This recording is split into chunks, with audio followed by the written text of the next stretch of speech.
Thomas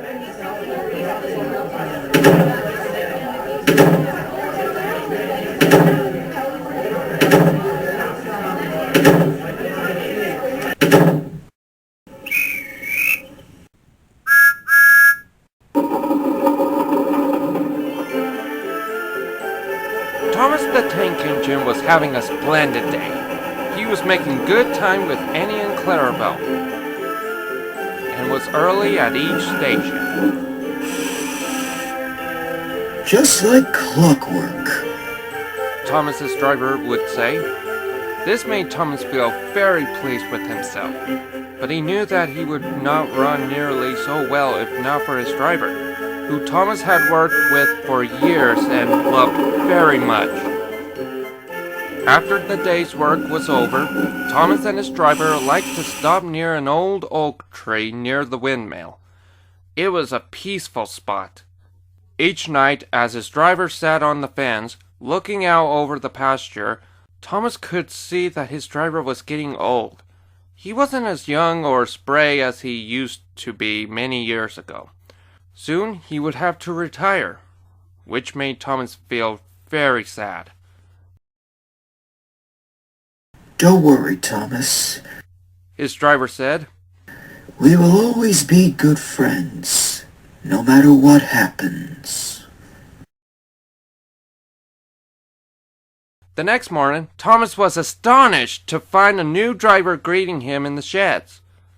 I beg your pardon, Thomas said, but where is my driver? I am your driver today, Thomas. We've got an early train. Be quick now. Thomas's journey didn't go nearly as smoothly as it had yesterday. The new driver didn't have the same fineness with the regulator as Thomas's driver had.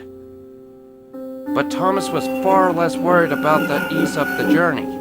He was concerned for his driver. Has he retired after all, without saying goodbye? Thomas thought to himself sadly.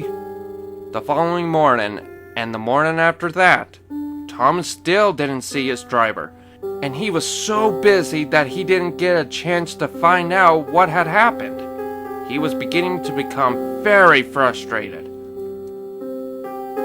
Finally, one afternoon, the new driver tried to move Thomas across the yard to begin shunting, but Thomas wouldn't budge.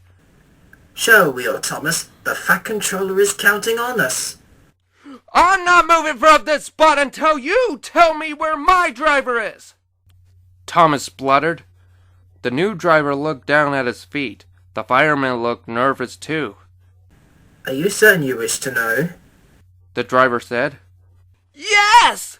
Please tell me! Thomas asked with feeling.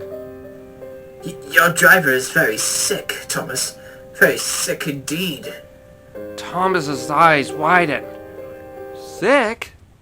Asked Thomas. Like Bill and Ben's coughs and sneezes? No, Thomas. It's worse.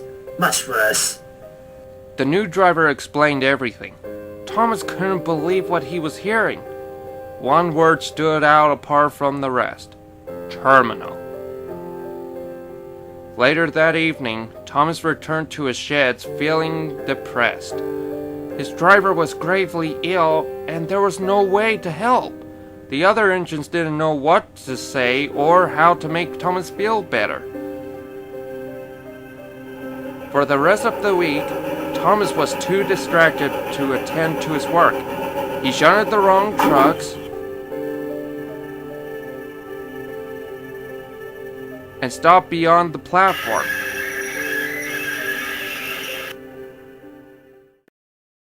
Then, while at the big station, Thomas's new driver was called into the Fat Controller's office.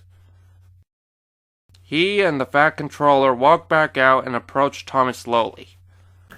Well, The Fat Controller started. Well, I don't know how to tell you this, Thomas. But,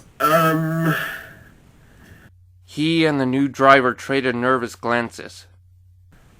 We received a message that your driver passed away around 7 o'clock this morning. Thomas's heart sank. Tears formed in his weary eyes. The sun was beating down, but Thomas felt ice cold. Then he remembered what his driver had said about being friends no matter what, and amidst his tears had a thought.